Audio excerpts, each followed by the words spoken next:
मुझे एक चीज़ बहुत खूबसूरत लगी और वो है कि ट्री हाउस। ये कॉन्सेप्ट इतना यूनिक है क्योंकि हमारी क्लाइमेट चेंज के हवाले से बहुत सी अहम चीज़ों को काउंटर कर सकता है।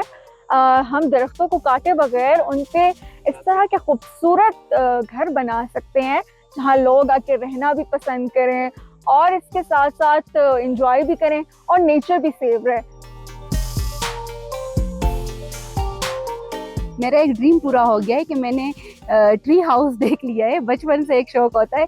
यहाँ का इन्वायरमेंट बहुत अच्छा है, यहाँ पे ट्री हाउस और यहाँ पे स्पेशली गर्म पानी है और टेस्ट यहाँ का बहुत अमेजिंग है। हमने कैंपिंग की है और यहाँ पे एक नेटवर्किंग का एक अच्छा खासा प्लेटफॉर्म पंजाब गवर्नमेंट ने प्रोवाइड किया है, जिसकी वजह से एक यूनिटी बनी है और आगे जाके लोग ग्रुप्स में कनेक्ट होकर आगे काम करेंगे टूरिज्म के लिए और डिफरेंट सेक्टर्स में, जो एक अच्छा इकदाम है।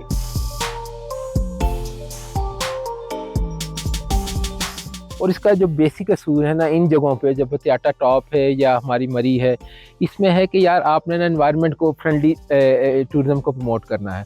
कोई दरख्त नहीं काटना, कोई अगर कंक्रीट के घर नहीं बना देने या फ्लैट नहीं बना देने, तो दैट इज़ द रीज़न हमने सामने रखा। आपके सामने है टूरिज्म डिपार्टमेंट और TDCP पायनियर है। ये जो आपके सामने ग्लैम्पिंग पॉड्स नज़र आ रहे हैं, ये सबसे पहले 2021-22 में TDCP और टूरिज्म डिपार्टमेंट ने बनाए थे।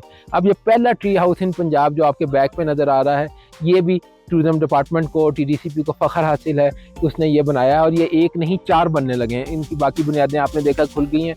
ये 3 महीने का एक टाइम लेता है, तो ये अभी चूँकि सीज़न थोड़ा सा ऑफ हुआ है, तो जनवरी से पहले ये 3 महीने के अंदर हम बना लेंगे।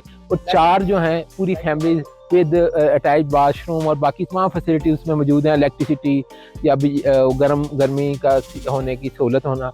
देखें, ये मरी में लोग पहले भी आते थे, लेकिन ना जब से रश हो जाता है ना तो लोग कम आते हैं, तो हमने त्याटा को अट्रैक्शन दी है।